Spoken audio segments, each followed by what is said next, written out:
Hello students, in this video we will learn about the equilibrium। तो हम इसमें equilibrium chapter को start करेंगे। चैप्टर नंबर जैसे 7 है इक्विलिब्रियम, और इक्विलिब्रियम दो कैटेगरी में डिवाइड किया गया है, 2 पार्ट्स में है। पार्ट ए में है फिजिकल एंड केमिकल इक्विलिब्रियम, वहीं पार्ट बी आयनिक इक्विलिब्रियम में है। तो आयनिक इक्विलिब्रियम को हम पार्ट बी में पढ़ेंगे। पहले फिजिकल और केमिकल इक्विलिब्रियम के बारे में पढ़ेंगे। फिजिकल और केमिकल पढ़ने से पहले आखिर हमें पता होना चाहिए कि इक्विलिब्रियम ही क्या है। तो इक्विलिब्रियम एक आपने जैसे जनरल कंडीशन देखी होगी, सीसॉ होता है। सीसॉ में दो ऐसे चेयर लगी रहती हैं और ये दोनों चेयर को एक पाइप के द्वारा जोड़ दिया जाता है। तो ये पाइप है और इस तरह से एक बीच में पाइप लगा रहता है, ये ज़मीन के अंदर धंसा रहता है। यहाँ पर दो बच्चे बैठ करके क्या करते हैं, इस पर झूलते रहते हैं इस तरह से। लेकिन कभी आपने सोचा कि यदि वो पैर अपने नीचे ना रखें, दोनों को बैठा दिया जाए तो वो दोनों 180 पर हमेशा इस तरह से रुके रहेंगे? नहीं रुकते हैं। एक नीचे जाएगा, एक ऊपर जाएगा, फिर दूसरा वाला जो ऊपर गया था जब वो नीचे आएगा तब ये ऊपर जाएगा। इस तरह से ये लगातार क्या होता है, चलता रहता है।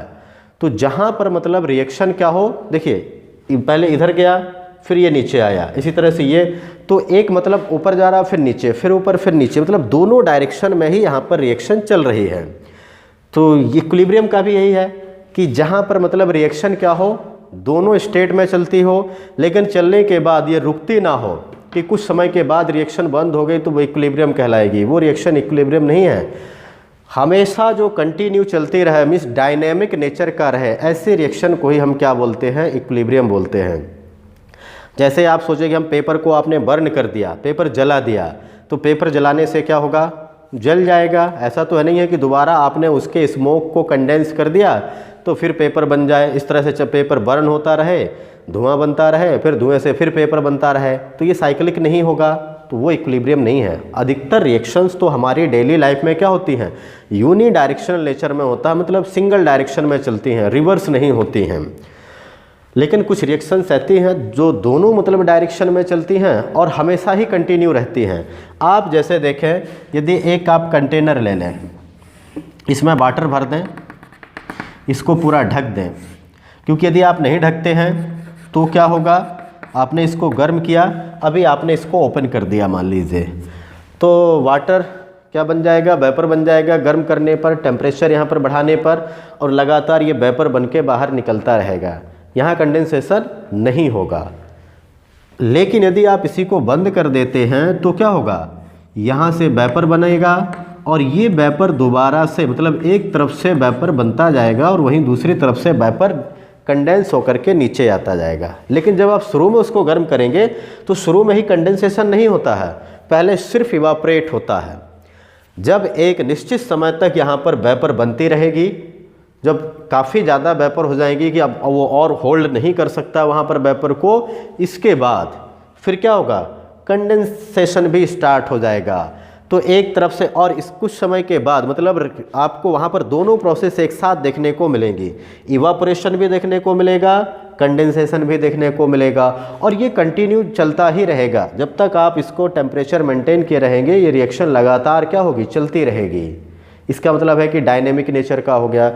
तो इसके लिए देखिए, एक तो ये क्लोज सिस्टम की ज़रूरत पड़ गई, यदि क्लोज नहीं होता तो इक्विलिब्रियम मेंटेन ही नहीं होता है।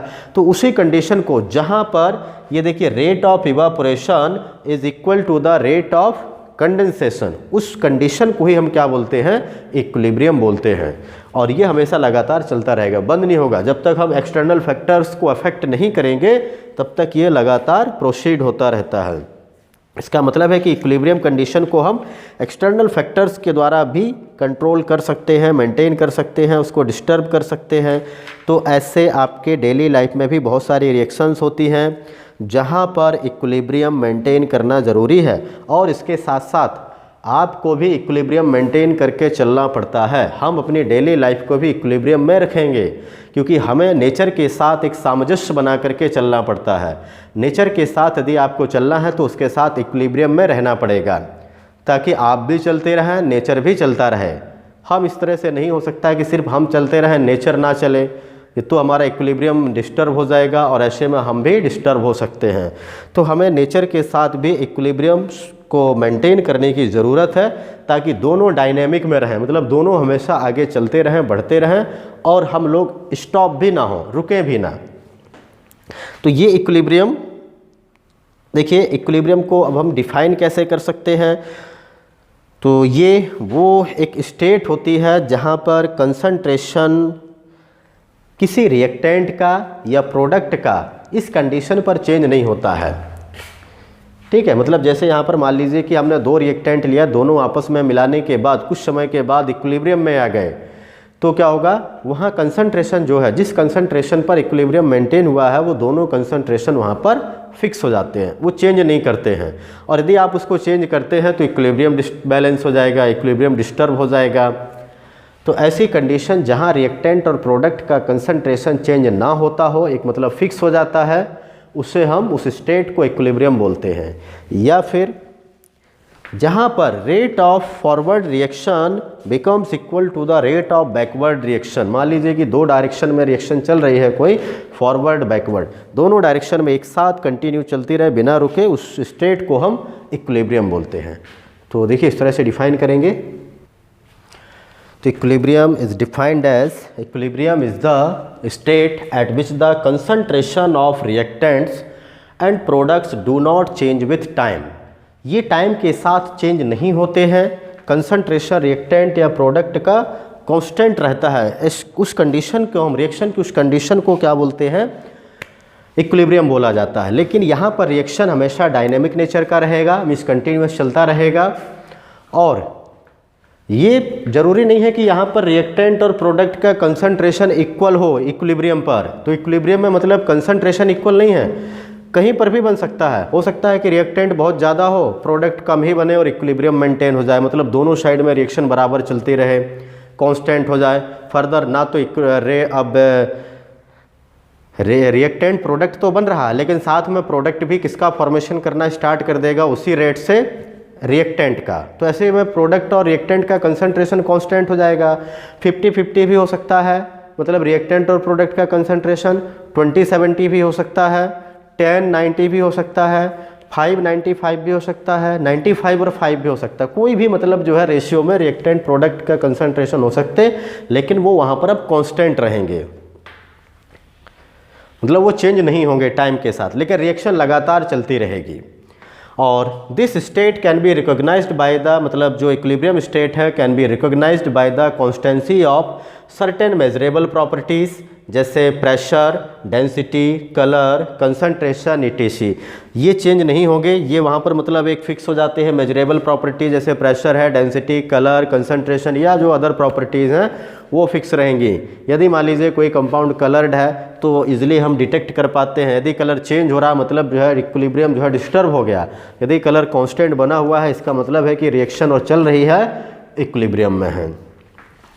और दूसरा हम इस तरह से भी इसको डिफाइन कर सकते हैं, ये भी एक तरह से इसका इक्विलिब्रियम का डेफिनेशन है, मतलब the state of the reaction where rate of forward reaction, reactant to product, rate of forward reaction is equal to the rate of backward reaction, means product to reactant. This condition is also called equilibrium. तो इसको भी हम equilibrium इस तरह से भी define कर सकते हैं, रेट से लेकर के, क्योंकि रिएक्शन रेट मतलब जो है जो कंटिन्यू चल रहा है विथ टाइम। जैसे N2 + 3H2 नाइट्रोजन हाइड्रोजन को कंबाइन किया टू फॉर्म 2NH3, लेकिन 2NH3 further decompose to form nitrogen and hydrogen, and this is the sign of equilibrium.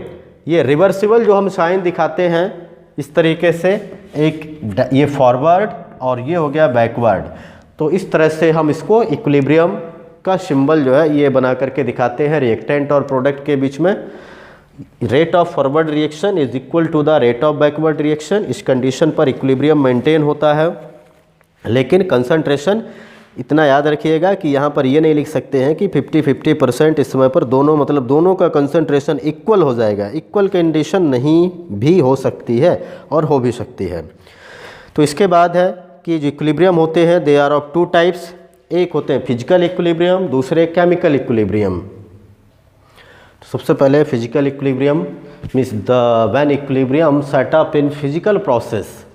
जब फिजिकल प्रोसेस, और फिजिकल प्रोसेस क्या होती हैं, जिनमें किसी भी प्रकार के न्यू केमिकल सब्सटेंस का फॉर्मेशन नहीं होता है उसे हम फिजिकल रिएक्शन मतलब फिजिकल प्रोसेस बोलते हैं। या फिर इस तरह से बोले कि यहाँ पर स्टेट चेंज होता है, कलर डेंसिटी ये चेंज हो सकते हैं, बट केमिकल कंपोजिशन चेंज नहीं होता है, उन्हें फिजिकल प्रोसेस बोला जाता है। तो ऐसे यदि मान लीजिए उन फिजिकल प्रोसेस में इक्विलिब्रियम इस्टेब्लिश हो जाता है तो उसे हम फिजिकल इक्विलिब्रियम बोलते हैं।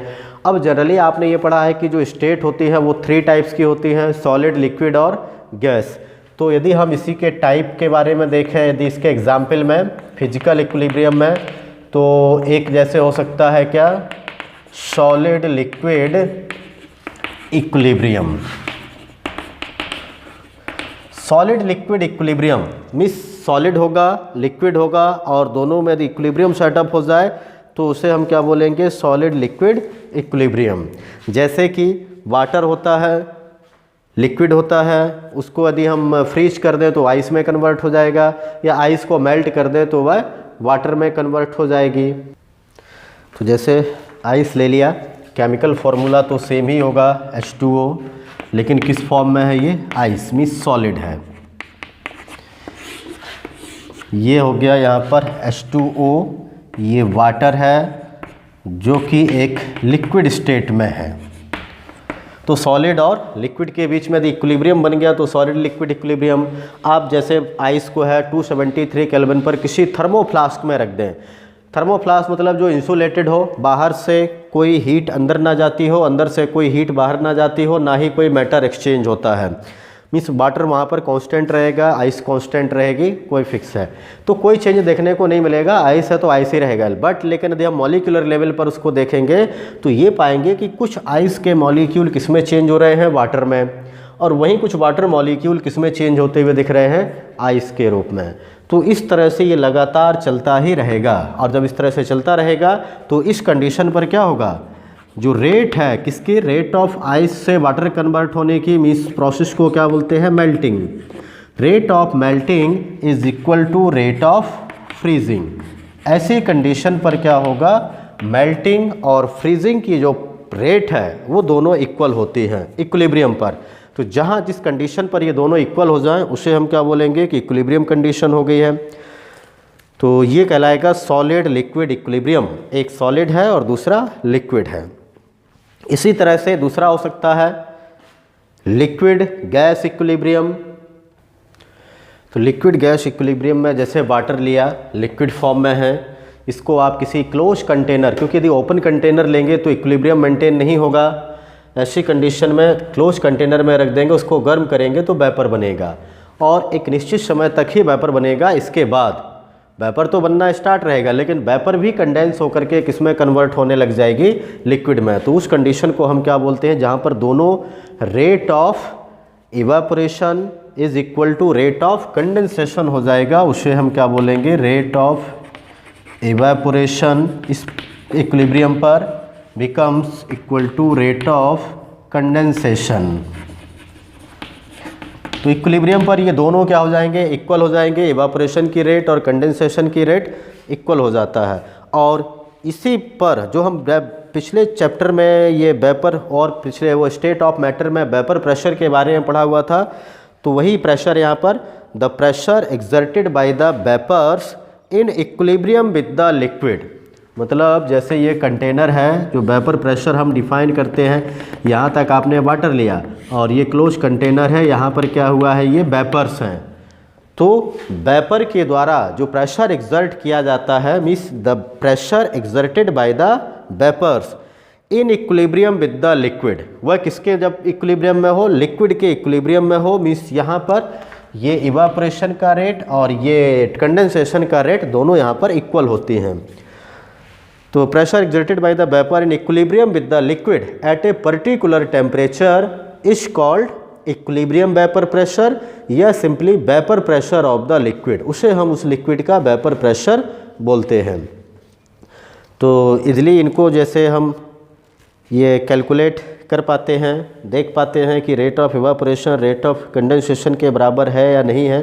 तो यहाँ पर जो कोई लिक्विड है उसके लिए हमें नेचर ऑफ द लिक्विड ये भी पता करना पड़ता है, क्योंकि कभी कभी इक्विलिब्रियम को इस्टेब्लिश होने में काफ़ी टाइम लगता है, कभी जल्दी होता है।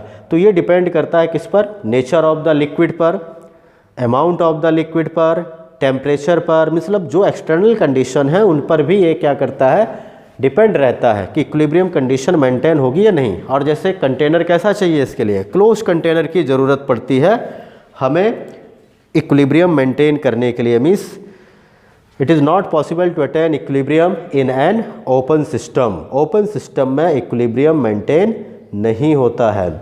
इसी तरह से तीसरे तरफ का हो सकता है, जैसे सॉलिड गैस भी एक इक्विलिब्रियम हो सकता है,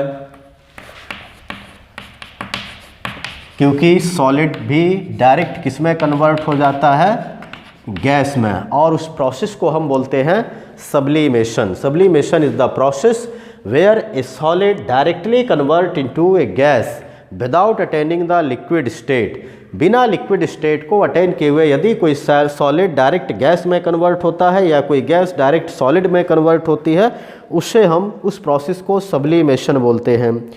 तो यहाँ पर देखिए सब्लिमेशन क्या होगा, जैसे मान लीजिए ये कैम्फर है, सॉलिड स्टेट में है, इसको आपने गर्म किया क्लोज कंटेनर में, तो ये कैम्फर ही रहेगा, लेकिन किस फॉर्म में रहेगा, ये गैसियस फेज में आ जाएगा। तो ऐसी कंडीशन में ये सॉलिड टू गैस इक्विलिब्रियम बनेगा। तो कैम्फर है। इसी तरह से जैसे आयोडीन भी होता है, आयोडीन भी एक सबलाइम कंपाउंड है। अमोनियम क्लोराइड है, वो भी एक सबलाइम नेचर का होता है। तो यहाँ पर क्या होगा, इस कंडीशन पर रेट ऑफ सब्लिमेशन, वैसे सब्लिमेशन दोनों में ही होता है, लेकिन मैं लिख देता हूँ कि rate of sublimation is equal to rate of reverse sublimation. एक को हम रिवर्स सब्लिमेशन मान लेंगे यहाँ पर, मीन्स यहाँ पर जो फॉरवर्ड रिएक्शन है उसका रेट और बैकवर्ड रिएक्शन का रेट दोनों का इक्वल होगा, तो ये सॉलिड गैस इक्विलिब्रियम कहलाएगा। इसके अलावा और भी, मतलब ऐसा नहीं है कि सिर्फ फिजिकल इक्विलिब्रियम है तो ये सॉलिड गैस तीन ही तरह के, और भी दूसरे जहाँ पर स्टेट चेंज हो सकती है या फिर कलर चेंज हो सकता है, एनर्जी चेंज हो सकती है, लेकिन कोई केमिकल कंपाउंड ना बने, वहाँ पर भी इक्विलिब्रियम मेंटेन हो सकता है। फॉर एग्जांपल जैसे dissolution of solid in liquid, ये भी एक फिजिकल इक्विलिब्रियम का ही एग्जाम्पल है। सॉलिड इन लिक्विड के लिए जैसे यदि हम शुगर लें, किस में हम इसको मिक्स कर दें, वाटर में, सॉल्यूशन बना दिया इसका, तो शुगर यहाँ पर किस फॉर्म में पाया जाएगा, अभी ये तो सॉलिड स्टेट में ही रहेगा, लेकिन धीरे धीरे सॉल्यूशन बन जाता है। तो हमने मान लीजिए शुगर का क्या ले लिया, शुगर सॉल्यूशन, और इस तरफ फिर ये सॉलिड बन जाता है। इस यहाँ लिक्विड है, वहाँ पर सॉलिड है। तो जैसे शुगर लिया, आप शुगर को एक बीकर में लीजिए, 100 ml वाटर लीजिए और उसमें शुगर को ऐड कर दीजिए एक पर्टिकुलर टेम्परेचर पर, टेम्परेचर को कांस्टेंट रख दीजिए। आपने मान लीजिए कि 100 ml में 30 ग्राम शुगर को ऐड कर दिया या 50 ग्राम शुगर को ऐड कर दिया। तो शुरू में आपने एक 10 ग्राम मिलाया, फिर 15 ग्राम, 20 ग्राम, लगातार आप उसको डिज़ोल्व करते जा रहे हैं, मतलब अभी इक्विलिब्रियम मेंटेन नहीं हुआ है। एक समय पर ऐसा आएगा कि जब और आप मिक्स करते जाएंगे, मतलब वो कंडीशन क्या है, अनसैचुरेटेड है अभी तो, लेकिन एक समय ऐसा आएगा जहाँ पर जैसे आप उसको फर्दर उसमें शुगर को मिक्स करेंगे, वो डिज़ोल्व होना बंद हो जाएगी और नीचे उसके क्रिस्टल्स डिपॉजिट हो जाएंगे शुगर के। तो ऐसा लगेगा कि जैसे हम जो शुगर डाल रहे हैं वही नीचे पहुंच रही है एक्चुअल में, लेकिन ऐसा नहीं है। आप जो शुगर डिज़ोल्व कर रहे हैं वो तो डिज़ोल्व हो रही है, लेकिन जो घुली हुई शुगर थी वो वापस क्या हो रहा है, रिक्रिस्टलाइज हो रहा है, और रिक्रिस्टलाइज होकर के नीचे सॉलिड फॉर्म में फिर से वह डिपॉजिट हो रही है। मतलब जहाँ पर ये सैचुरेशन कंडीशन आ जाती है, एट सैचुरेशन कंडीशन जो rate of dissolution of sugar होगा वो किसके इक्वल हो जाएगा, rate of crystallisation of sugar. तो ऐसी कंडीशन पर मतलब इक्विलिब्रियम मेंटेन हो जाएगा, जिस कंडीशन पर क्या हो, rate of dissolution of sugar is equal to rate of crystallisation of sugar हो जाएगा। तो at equilibrium the rate of dissolution of sugar is equal to rate of crystallisation of sugar. मतलब जैसे डालेंगे वैसे ही क्या हो जाएगा, नीचे सेटअप होता जाएगा, डिपॉजिट होता जाएगा शुगर के क्रिस्टल। तो ऐसे लगेगा जैसे डिज़ोल्व ही नहीं हो रही, जबकि लेकिन डिज़ोल्व तो हो रही है, रिएक्शन कंटिन्यू चल रही है, लेकिन दोनों डायरेक्शन में चलना स्टार्ट कर दिया है। वो इक्विलिब्रियम मेंटेन हो जाएगा वहाँ पर, एक इस्टेब्लिश हो गया इक्विलिब्रियम। इसी तरह से dissolution of gases in liquid है, गैसेस भी लिक्विड में डिज़ोल्व हो जाती हैं। जैसे dissolution of gases in liquid, ये भी एक एग्जाम्पल है। जैसे जनरली हम क्या करते हैं, कार्बन डाइऑक्साइड जो गैस है इसको सोडा वाटर में भर दिया जाता है। जो सोडा वाटर है उसमें कौन सी गैस रहती है, कार्बन डाइऑक्साइड। लेकिन वो तो हमने हाई प्रेशर पर जैसे भर दिया, अकॉर्डिंग टू किसके भर देते हैं, ये हेनरी लॉ। हेनरी लॉ यहाँ पर, ये आप एक्चुअल में नेक्स्ट ईयर में पढ़ेंगे डिटेल से। हेनरी लॉ के मुताबिक ये है कि जो मास ऑफ गैस होती है dissolved in a given mass of solvent at a particular temperature is directly proportional to the pressure of the gas. जो मास ऑफ गैस है, जो फिक्स क्वांटिटी ऑफ सॉल्वेंट में हम जिसे डिज़ोल्व कर रहे हैं, वो किसके डायरेक्टली प्रोपोर्शनल होता है, प्रेशर के। जैसे जैसे प्रेशर बढ़ाते जाएंगे ज़्यादा से ज़्यादा गैस क्या होती जाएगी, डिज़ोल्व होती जाएगी। इसीलिए वो बॉटल क्या होता है, हम उसको टाइट कर देते हैं, ठीक है, उसका जो कैप होता है। लेकिन जैसे ही उसको हम ढक्कन खोलते हैं, कैप खोलते हैं, ओपन करते हैं उसको, कार्बन डाइऑक्साइड जो डिज़ोल्व थी escape out rapidly, dissolved carbon dioxide escape out rapidly with fizz। Fizzing out of soda bottle can be easily, जो है हम इसको इसके द्वारा ही कैलकुलेट कर पाते हैं कितना, मतलब वहाँ पर मास ऑफ गैस डिज़ोल्व था। तो वो अचानक से गैस क्या होती है, बाहर निकलती है। इसका मतलब है कि उसके अंदर वो इक्विलिब्रियम में नहीं थी। जैसे ही आपने बॉटल खोली, वो इक्विलिब्रियम में आना चाहती है, मिस इनसाइड द जो बॉटल प्रेशर है और आउटसाइड बॉटल का जो प्रेशर है वो दोनों इक्वल होना चाहता है, ताकि लगातार जो है क्या हो, इक्विलिब्रियम में बना रहे। तो हर एक यहाँ पर जो है इक्विलिब्रियम में ही आना चाहते हैं ताकि बैलेंस रहे, क्योंकि एक ज़्यादा कम होने से ना वो बैलेंस जो है डिस्टर्ब हो जाता है। तो इस तरह से गैसेस भी क्या होती है, जो डिज़ोल्व होती हैं, और उनका यदि हम रेट ऑफ एस्केपिंग देखते हैं, इस अकॉर्डिंग वह कैलकुलेट किया जा सकता है। तो कुछ जैसे बातें हैं यहाँ पर, एक तो ये क्या फिजिकल इक्विलिब्रियम में कैरेक्टरिस्टिक्स हम पढ़ेंगे अभी, क्या क्या मतलब जो है उसके कैरेक्टरिस्टिक्स होते हैं। What are the general characteristics of physical equilibrium. General characteristics of physical equilibrium, जैसे फर्स्ट है इसमें, the measurable properties of the system become constant. जो मेजरेबल प्रॉपर्टीज़ हैं सिस्टम की, जैसे वेपर प्रेशर है, प्रेशर जिसे बोलते हैं, या फिर कोई दूसरे फैक्टर्स भी हो सकते हैं, क्योंकि फिजिकल इक्विलिब्रियम में जनरली हम प्रेशर को ही क्या करते हैं, कैलकुलेट करते हैं। तो जो मेजरेबल प्रॉपर्टीज़ हैं वो उसकी कांस्टेंट होंगी। टेम्परेचर हो गया, प्रेशर हो गया, डेंसिटी हो गई, ये लगभग कांस्टेंट रहते हैं इक्विलिब्रियम पर, एट इक्विलिब्रियम। सेकंड, ऐसी तरह से the equilibrium can be established only in case of closed system. Closed system में ही तीन तरह के आपने सिस्टम पढ़े हुए हैं पिछले चैप्टर में, ओपन सिस्टम, क्लोज सिस्टम और एक इंसुलेटेड सिस्टम। तो क्लोज सिस्टम होना चाहिए, इक्विलिब्रियम उसी में ही इस्टेब्लिश हो सकता है। ओपन सिस्टम में इक्विलिब्रियम मेंटेन नहीं होता है। थर्ड है, the equilibrium is always dynamic in nature.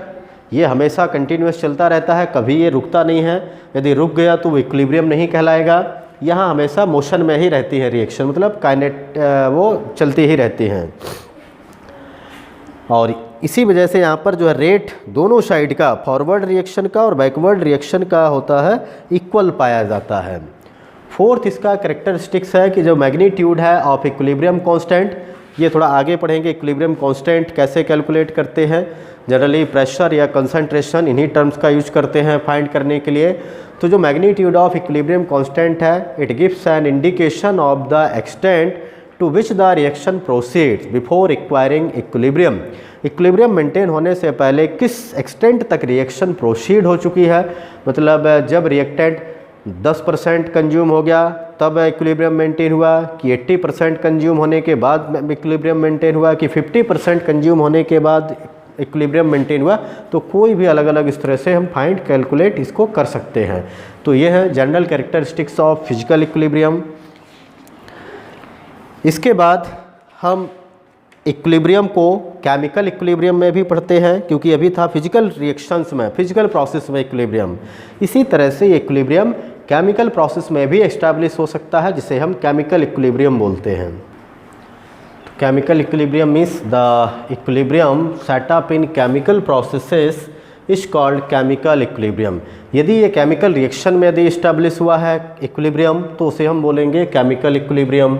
जैसे आप कैल्शियम कार्बोनेट है, इसको थोड़ा हीट कर देते हैं तो किसमें कन्वर्ट हो जाएगा, ये calcium oxide plus carbon dioxide.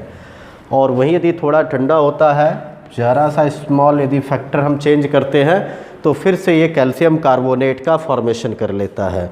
तो इस तरह से decomposition of calcium carbonate to form calcium oxide and carbon dioxide and its reverse means combination of calcium oxide and carbon dioxide to form calcium carbonate is a chemical equilibrium. क्योंकि यहाँ पर chemical composition change हो गया, यहाँ CaCO3 था formula, लेकिन यहाँ पर अलग अलग हो गए, CaO और CO2 बन गया। तो ये केमिकल इक्विलिब्रियम है। इसी तरह से जैसे N2 + 3H2 ये किसके रूप में कन्वर्ट हो गया, 2NH3। यहाँ फार्मूला अलग है, यहाँ पर फार्मूला अलग है, लेकिन यहाँ पर भी इक्विलिब्रियम मेंटेन हो रहा है। या जैसे हाइड्रोजन प्लस आयोडीन, इनका कॉम्बिनेशन को देखें 2HI।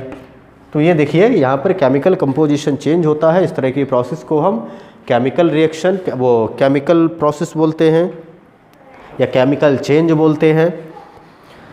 तो यहाँ पर जैसे हम जनरल रिएक्शन के द्वारा भी इनको दिखा सकते हैं। जैसे एक रिएक्शन लें A + B, दो रिएक्टेंट हैं, टू फॉर्म C + D। ये मतलब अलग फार्मूले के रिएक्टेंट है, ये अलग फार्मूले के प्रोडक्ट है। तो इस तरह से इनको हम शो कर सकते हैं। इनको हम ग्राफिकली भी शो कर सकते हैं।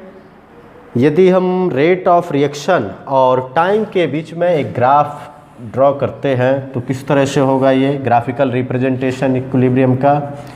यह रेट और दूसरा यहाँ पर ले लें टाइम। तो क्या होगा, रिएक्टेंट और जो प्रोडक्ट थे वो दोनों एक निश्चित समय के बाद क्या होंगे, किस स्टेट में आ जाएंगे, इक्विलिब्रियम। तो हम रेट ले रहे हैं, तो रेट में क्या होता है कि जो रेट ऑफ फॉरवर्ड रिएक्शन है is equal to the rate of backward reaction. तो देखिए जैसे यहाँ पर फॉरवर्ड रिएक्शन का रेट धीरे धीरे ये घटता जाता है, इस तरह से आएगा। वहीं बैकवर्ड रिएक्शन के लिए इस तरह से पहुँच जाएगा। तो ये है रेट ऑफ फॉरवर्ड रिएक्शन और यहाँ पर हो जाएगा रेट ऑफ बैकवर्ड रिएक्शन। और ये जहाँ पर जो दोनों ये एक साथ इसमें आ गया, तो ये कौन सी कंडीशन, अब दोनों की रेट इक्वल आ गई इस पॉइंट के बाद, तो ये किस में हो गए, इक्विलिब्रियम पर आ गए। तो ये इक्विलिब्रियम स्टेट में पहुँच गया कि फॉरवर्ड रिएक्शन है पहले लगातार, मतलब क्या होता है फॉरवर्ड रिएक्शन में शुरू में रिएक्शन काफ़ी फास्ट होती है, फिर ये धीरे धीरे लगातार घटती जाती है। वहीं बैकवर्ड रिएक्शन पहले ज़ीरो होता है, जब प्रोडक्ट बनेगा, जब प्रोडक्ट काफ़ी बन जाएगा तब उसके बाद धीरे धीरे स्टार्ट फिर बढ़ती जाती, और एक निश्चित समय के बाद दोनों यदि इक्वल हो जाती हैं तो ये हो जाएगा इक्विलिब्रियम कंडीशन। इसी तरह से हम यदि मान लीजिए कि कंसंट्रेशन और टाइम के बीच में यदि ग्राफ लेते हैं तो फिर किस तरह से ड्रॉ कर सकते हैं इसको। तो एक ग्राफ दूसरा लेते हैं जो कंसंट्रेशन और टाइम के बीच में होगा। ये कंसंट्रेशन ले लिया, ये है टाइम t यहाँ पर जिसमें भी लेना चाहें। तो रिएक्टेंट का कंसंट्रेशन लगातार क्या होता है, डिक्रीज़ होता जाता है। मान लीजिए पहले तो हाई था, यहाँ पर रिएक्टेंट है, ये धीरे धीरे घट जाएगा, लेकिन जीरो नहीं होगा, पैरेलल आ जाता है। इसी तरह से प्रोडक्ट जो है पहले जीरो होता है, धीरे धीरे जब बढ़ता जाएगा और इसका भी। तो ये देखिए यदि मान लीजिए कि दोनों ये यहाँ से जाने के बाद ये लगभग फिर ये पैरेलल लाइन में आ गए हैं, तो इसका मतलब है यहाँ कंसंट्रेशन ये किसके लिए था, रिएक्टेंट, और ये था किसके लिए, प्रोडक्ट के लिए। ये कंसंट्रेशन इस तरह से इसका प्रोडक्ट का इंक्रीज होगा और कांस्टेंट हो जाएगा, रिएक्टेंट का कंसंट्रेशन डिक्रीज होगा और कांस्टेंट हो जाएगा। तो इसके बाद फिर ये यहाँ पर क्या बन जाएगा, यहाँ पर इक्विलिब्रियम। इक्वल नहीं हुआ, कांस्टेंट हुआ है, मतलब एक फिक्स हो गया कि इसके बाद फर्दर ना तो रिएक्टेंट का कंसंट्रेशन इंक्रीज होगा ना डिक्रीज होगा और ना ही प्रोडक्ट का उसके आगे इंक्रीज और डिक्रीज होगा। उस कंडीशन को मतलब this is the state in which the measurable properties of the system जैसे pressure, density, colour, concentration do not undergo any further noticeable change under given set of conditions is set to be a state of equilibrium. इसे हम क्या बोलते हैं, state of equilibrium बोलेंगे, जहाँ पर जो भी नोटिसेबल प्रॉपर्टीज़ थी वो फर्दर टाइम के साथ चेंज नहीं होती हैं, उन्हें बोलते हैं, उस कंडीशन को बोलते हैं केमिकल वो स्टेट ऑफ इक्विलिब्रियम। इसी तरह से अब हम इसके जनरल कैरेक्टरिस्टिक्स, केमिकल इक्विलिब्रियम के कैरेक्टरिस्टिक्स क्या होते हैं, ये लगभग सेम ही होते हैं उनके। फर्स्ट जनरल कैरेक्टरिस्टिक्स है इसका केमिकल इक्विलिब्रियम का कि chemical equilibrium is dynamic in nature. ये हमेशा डायनेमिक नेचर के होते हैं, वो कोई भी इक्विलिब्रियम हो तो केमिकल इक्विलिब्रियम भी डायनेमिक मीन्स कंटिन्यूअस चलने वाला है, स्टॉप नहीं होते हैं रिएक्शन ऐसे इक्विलिब्रियम पर। सेकंड है the properties of the system become constant at equilibrium and remain unchanged thereafter. जो भी मेजरेबल प्रॉपर्टीज़ हैं, कंसंट्रेशन हो, प्रेशर हो, गैस के केस में जैसे डेंसिटी या कोई दूसरे प्रॉपर्टीज़ जो उसको हम मेजरमेंट कर सकते हैं, वो सभी प्रॉपर्टीज़ यहाँ पर क्या होती हैं, कांस्टेंट होती हैं इक्विलिब्रियम पर, और उसके बाद इक्विलिब्रियम के मेंटेन होने के बाद वो अनचेंज भी नहीं होती हैं, मतलब चेंज नहीं हो सकती हैं। थर्ड है chemical equilibrium established only in closed container. सिर्फ क्लोज कंटेनर में ये इस्टेब्लिश हो सकता है, ओपन सिस्टम होगा तो इक्विलिब्रियम मेंटेन नहीं होता है। The equilibrium can be approached from either direction. Chemical जो इक्विलिब्रियम है किसी भी डायरेक्शन से लिखा जा सकता है, इस्टेब्लिश हो सकता है। जैसे एक रिएक्शन है N2O4, ये इस तरह से लिख सकते हैं इसको 2NO2, या फिर इसको इस तरह से भी रिप्रेजेंट किया जा सकता है कि यदि आप 2NO2 ले रहे हैं तब भी यहाँ पर ये N2O4 का फॉर्मेशन होगा। ये कलरलेस होता है, ये रेडिश ब्राउन गैस है, और यदि आपने रेडिश ब्राउन लिया तो एक निश्चित टेम्परेचर के बाद ये कलरलेस भी हो सकता है। तो टेम्परेचर चेंज करने पर इक्विलिब्रियम यहाँ पर मेंटेन होता है, या ज़्यादा चेंज करते हैं तब वह फिर डिसबैलेंस हो जाता है। एक पर्टिकुलर टेम्परेचर पर ये मेंटेन्ड रहता है।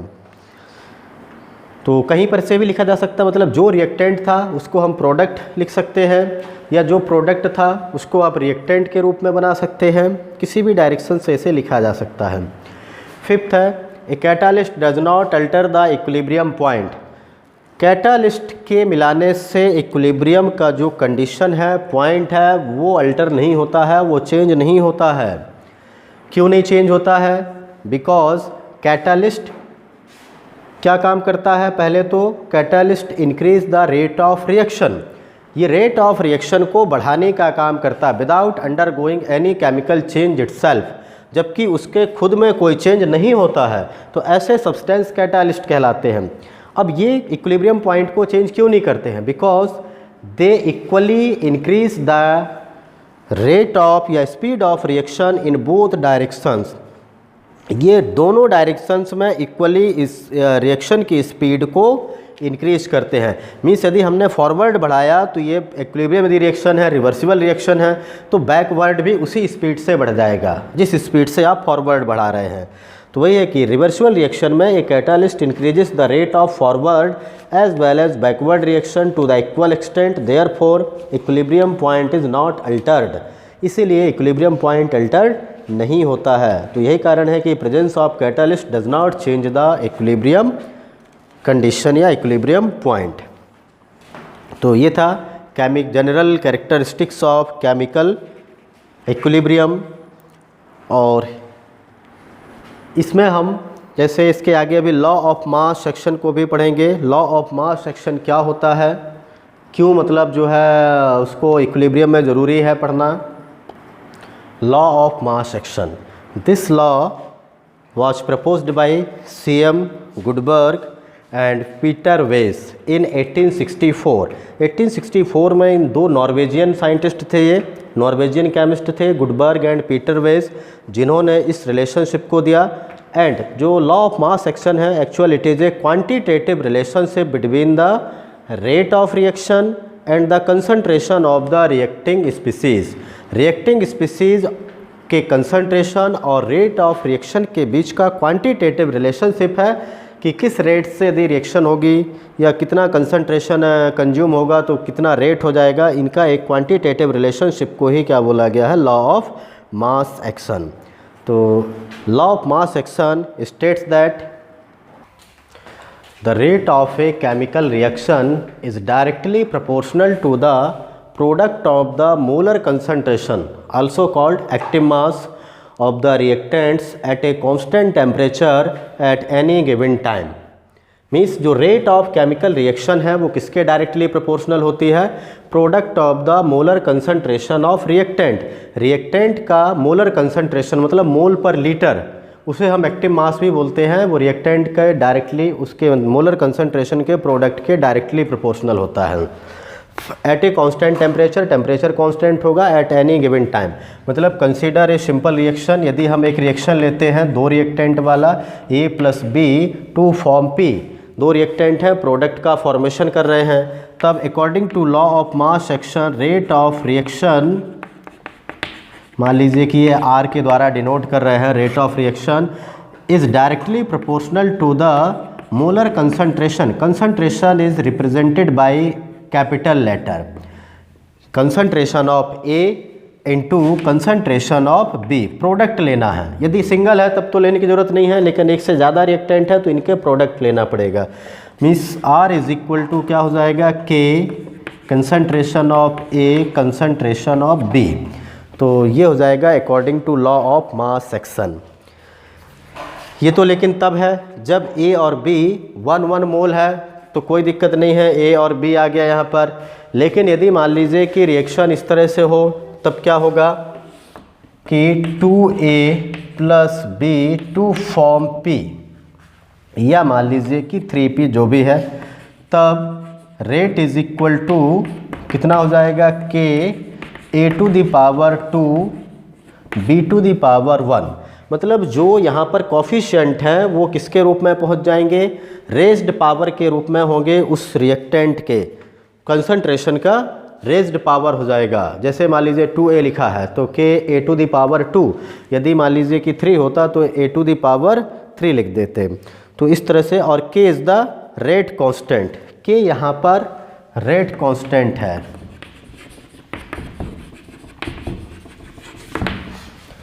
तो यहाँ से थोड़ा सा इसका डेफिनेशन चेंज हो जाएगा। उसके लिए जैसे देखें दूसरा एग्जाम्पल, और consider a general reaction A B C to form P। Small a is the coefficient of reactant A, small b is the coefficient of reactant B and small c is the coefficient of reactant C। ये 3 reactant हैं A B C जिनके क्रमशः molar number of moles हैं, small a b c, ये इसके ये coefficient है, stoichiometric coefficient जिसे बोलते हैं। अब इसके अकॉर्डिंग यदि हम यहाँ पर law of mass action apply करते हैं तो rate of reaction is directly proportional A⁴ A B⁴ B और C⁴ क्योंकि सिर्फ रिएक्टेंट लेना है। तब रेट इज इक्वल टू हो जाएगा, प्रोपोर्शनलिटी हटा दें, K A⁴ A B⁴ B C⁴ ये हो जाएगा। तब हम इसको किस तरह से अब यहाँ से डिफाइन कर सकते हैं, द रेट ऑफ इसको रीस्टेट किया गया लॉ ऑफ मास एक्शन को। तो ये है यहाँ पर, the rate of chemical reaction at any particular temperature is proportional to the product of the molar concentration of reactants. Molar concentration of reactants तो रहेंगे ही, वो तो सेम ही है, विथ, बस यहाँ से थोड़ा चेंज हुआ है, with each concentration term raised to the power, each concentration term raised to the power equal to the coefficient of the reactant equal to the, या number of molecules of the respective reactant लिखें, या equal to the coefficient of the reactants लिख सकते हैं which are taking part in the reaction, जो उस reaction में participate कर रहे हैं। तो जैसे यहाँ पर 3 रिएक्टेंट थे तो तीनों का लिख दिया इस तरह से, रेट इज़ इक्वल टू के। तो यहाँ पर थोड़ा सा उसको रीस्टेट किया गया, मॉडिफाई किया गया बाद में, और अभी तो ये हमने सिर्फ फॉरवर्ड के लिए लगाया। अब मान लीजिए कि बैकवर्ड रिएक्शन हो जाती है, बैकवर्ड में ये रिएक्टेंट की तरह बिहेव करेगा, ये प्रोडक्ट की तरह, तब हम यहाँ के लिए भी फिर सेम फार्मूला लगाएंगे, लॉ ऑफ मास एक्शन। इससे ही मतलब केमिकल जो इक्विलिब्रियम हम पढ़ते हैं वो केमिकल इक्विलिब्रियम में इक्विलिब्रियम कांस्टेंट का वैल्यू है, यहीं से फाइंड करेंगे by using this law of mass application, मतलब लॉ ऑफ मास एक्शन। इसको अप्लाई करेंगे, इसको अप्लाई करने पर ही क्या हो जाएगा, ये इक्विलिब्रियम की वैल्यूज़ को फाइंड किया जा सकता है। तो ये था लॉ ऑफ मास एक्शन। आज के इस वीडियो में इतना ही। Thank you, have a nice day. बाकी के हम इसको अप्लाई करेंगे नेक्स्ट वीडियो में और उसको देखेंगे किस तरह से अप्लाई होता है। तब तक के लिए धन्यवाद।